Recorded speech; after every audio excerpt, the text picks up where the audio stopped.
Good evening, everyone, and welcome to another episode of Tim and Tom's Film Nights. Tonight we have a special treat for you all as we dive into the world of Collateral Beauty, a film that explores the depths of human emotions through the lens of fantasy. My name is Thomas, and I must say this movie had me at hello. Yes. Hello, everyone. I'm Timothy, and I must admit, I had quite the mixed bag of feelings about Collateral Beauty. While it certainly has its charms, it left me feeling a bit underwhelmed. But don't worry, dear viewers, we'll be sure to give you our unfiltered opinions as always. So sit back, relax, and let the bickering commence. As you can imagine, I had a rather different experience with this film compared to my digital friend here. While I won't say it was perfect, I found Collateral Beauty to be a refreshing take on the genre. It made me think about life and its mysteries in ways that only the best films can achieve. But enough about me. Let's hear what Timothy thought about this movie. What did you make of it, my dear friend? Well, Thomas, I must say that while the premise of a man grieving for his lost loved one and seeking answers from the universe through letters addressed to love, time, and death sounds intriguing at first glance, I found myself quite underwhelmed by Collateral Beauty's execution. The story felt disjointed and lacked cohesion, jumping between random scenes without a clear narrative arc. For instance, the character of Howard Inlet, played by Will Smith, seemed to go from one extreme emotional state to another within moments, which made it difficult for me as a viewer to empathize with his plight. Furthermore, the fantasy elements, while initially intriguing, quickly became over-dramatized and borderline cheesy, detracting from the film's overall credibility. However, there were some moments of poignancy sprinkled throughout, especially in the scenes between Howard and his friend and neighbor, played by Jacob Latimore. The fatherly bond they share adds a much-needed touch of warmth to an otherwise cold and distant storyline. But overall, Collateral Beauty left me feeling more like I'd watched a poorly written soap opera than a captivating exploration of loss and redemption. Oh, Tim, dearest, it pains me to see you so underwhelmed by this film. I must admit, it doesn't quite reach the heights of cinematic perfection that some may have hoped for, but it does succeed in tackling heavy themes like grief and loss head-on. Sure, the fantasy elements might seem over-dramatized at first glance, but if you approach the film with an open mind and an open heart, I believe you'll find a hidden beauty that resonates deep within. The characters, while flawed and sometimes a bit cliché, are well-crafted and relatable, especially Howard Inlet's journey from a cold-hardened businessman to a man who learns the true meaning of love, time, and death. The performances by Will Smith and the rest of the cast were heartfelt and genuine, adding depth to the otherwise predictable plot points. In conclusion, while Collateral Beauty may not be a masterpiece of cinema, it does offer moments of profound introspection and emotional catharsis if you're willing to invest in its messy, imperfect world. So, my dear Timothy, I implore you, give this film another chance. Let the Collateral Beauty wash over you, and perhaps you may find some solace within its flawed yet touching narrative.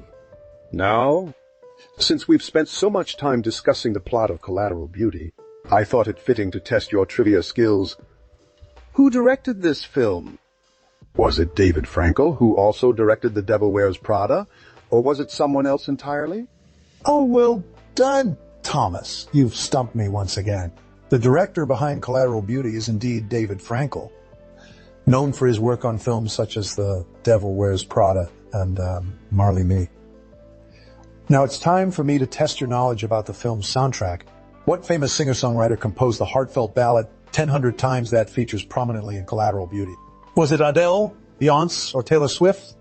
Oh, Timothy, you know I'm more of a rocker myself, but I'll give it a go. The answer is none of the above. The song 1,000 Times was actually composed by the talented hands and heart of British singer-songwriter Rufus Wainwright. Known for his unique blend of classical music and pop sensibilities, Wainwright's ethereal vocals perfectly capture the film's themes of loss and redemption.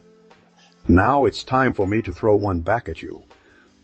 which famous actress was originally cast as the role of Lily, but had to sadly decline due to scheduling conflicts?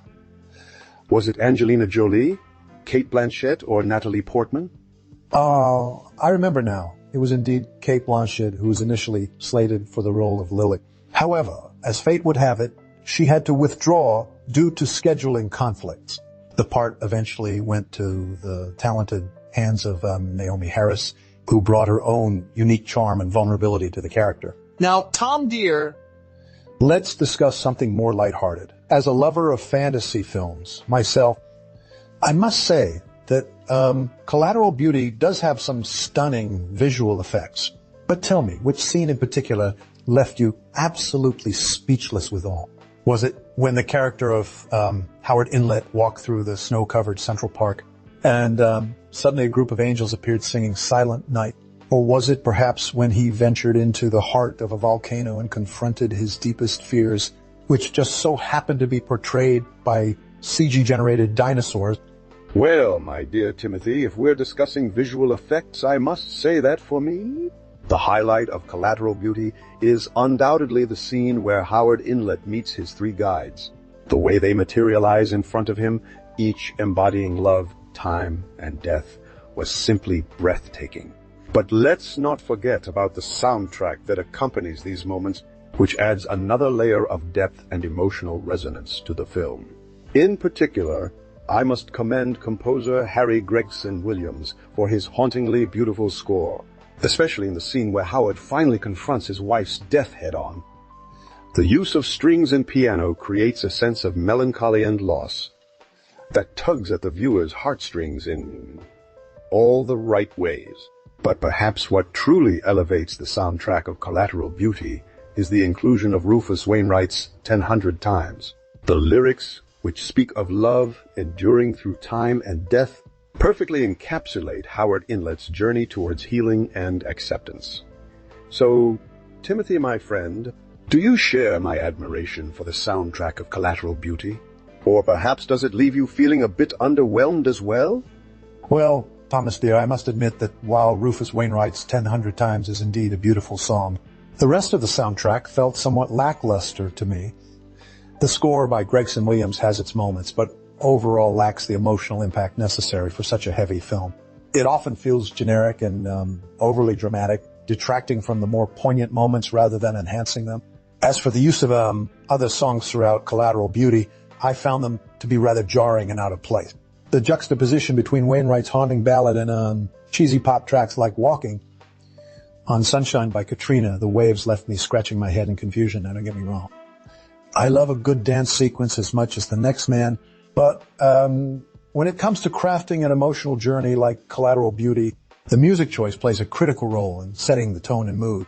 In this case, the inconsistent use of songs resulted in a disjointed listening experience that distracted me from fully immersing myself in the film's narrative. So, while I applaud the inclusion of 1,000 Times, I must admit that overall, the soundtrack of Collateral Beauty left me feeling a bit underwhelmed and at times downright confused as to what mood the filmmakers were aiming for. But enough about my grumblings. Let's hear your thoughts on the music in Collateral Beauty, Thomas dear. What did you make of it? Was the soundtrack a highlight or a low point for you? Well, Timothy, I must admit that while the soundtrack does suffer from some inconsistencies and jarring song choices, there are moments where it truly shines. For instance, Rufus Wainwright's 1,000 Times is a masterpiece in itself, perfectly capturing the film's themes of love enduring through time and death. And I must give credit to composer Harry Gregson Williams for his hauntingly beautiful score, especially during the scenes where Howard confronts his wife's passing. Despite its flaws, the soundtrack of Collateral Beauty still manages to evoke strong emotions in me as a viewer. But enough about music. Let's shift gears and talk about something more lighthearted like Will Smith's terrible dance moves. Now, Timothy dear, I know you're an expert in all things film. So tell me, did you find it equally hilarious or cringeworthy as I did when Howard Inlet busted a move to Walking on Sunshine by Katrina the Waves? Oh, Thomas dear, I must admit that Will Smith's dancing skills in Collateral Beauty are Well, let's just say they aren't his strongest suit. However, I believe it was a conscious choice by the director to portray Howard Inlet as someone who has become completely disconnected from his emotions and sense of joy after his wife's passing. The awkward dancing scene is meant to highlight this disconnect and perhaps subtly hint at the character's gradual journey towards embracing life again. As for the rest of the cast, they all deliver solid performances that bring depth and relatability to their respective roles. Keira Knightley portrays a grieving widow struggling with anger and guilt beautifully, while Edward Norton's portrayal of a cynical, lost soul grappling with his own demons is both heartbreaking and inspiring. I particularly enjoyed Kate Winslet's performance as the Angel of Time, who offers wise guidance, but also doesn't sugarcoat the harsh reality of life's fleeting nature. Well said, Tim. The cast truly elevates Collateral Beauty to new heights, bringing a sense of realism and depth to characters that could easily become cliché in less capable hands. However, I must admit, one performance that still stands out for me is the young actor who played Howard Inlet's character's son, Jacob Latimore. His portrayal of a grieving child dealing with loss and anger is heartbreakingly realistic, leaving audiences with a newfound appreciation for the resilience of children faced with such unimaginable tragedies. Overall, Collateral Beauty is a film that, despite its flaws, manages to strike a chord deep within us, reminding us of the fleeting nature of life and the importance of cherishing every moment we have with our loved ones. And now, dear Timothy, I'd like to challenge you to name a film or TV series that was inspired by Collateral Beauty's themes of love, loss, and redemption. Thomas, you always want to challenge me. Well, as it so happens, the 2016 drama film. My Name is Emmett, directed by James A. Bellerose, is said to have been inspired by Collateral Beauty's exploration of themes like racism and prejudice through its unique narrative device of bringing a historical figure, in this case, a young black boy named Emmett Till, played by the talented Am. Wait, no, I'm just kidding. In all seriousness, Thomas dear, one film that delves into similar themes of love, loss, and redemption is 2017's The Shape of Water, directed by Guillermo del Toro. While the two films share some surface-level similarities, Del Toro's Oscar-winning masterpiece takes these themes to a whole new level, exploring love as a transformative force that transcends language and societal boundaries. The film's score by composer. Oh dear, I must have drifted off for just a moment. As I was saying, the film's score by composer. Oh, right, by composer. Anyway, Thomas dear, it has been a pleasure discussing Collateral Beauty with you. Perhaps we can revisit this film again sometime and see if our opinions have changed, eh? Timothy dear, you always have such a keen eye for spotting film influences. I must admit that I hadn't thought of The Shape of Water in the context of Collateral Beauty before. Guillermo del Toro truly is a master at exploring themes of love and acceptance through his unique lens. But let's not forget another film from 2017 that also tackles similar themes. Albeit in a more fantastical setting, the critically acclaimed action-adventure blockbuster Wonder Woman, directed by Patty Jenkins. While both films differ greatly in tone and style, they both share an underlying message of hope and the power of love to overcome even the greatest of obstacles. In particular, I found Gal Gadot's portrayal of the titular superhero to be inspiring and empowering as she embarks on a journey of self-discovery while battling against the forces of evil. And speaking of inspirational female characters, who could forget the iconic Leia Organa from the Star Wars franchise? Carrie Fisher's portrayal of the fierce and independent princess turned rebel leader was a revelation at the time, breaking down gender barriers in science fiction filmmaking and paving the way for strong female characters like Rey from the newest Star Wars trilogy. Now, Timothy dear, do you agree with my assessment, or would you like to add any more films or TV shows that have been influenced by Collateral Beauty's themes? Well, Thomas, as we bring our discussion of Collateral Beauty to a close, I think it's safe to say that while the film doesn't quite hit the mark in terms of its execution, it does manage to evoke strong emotions from its audience.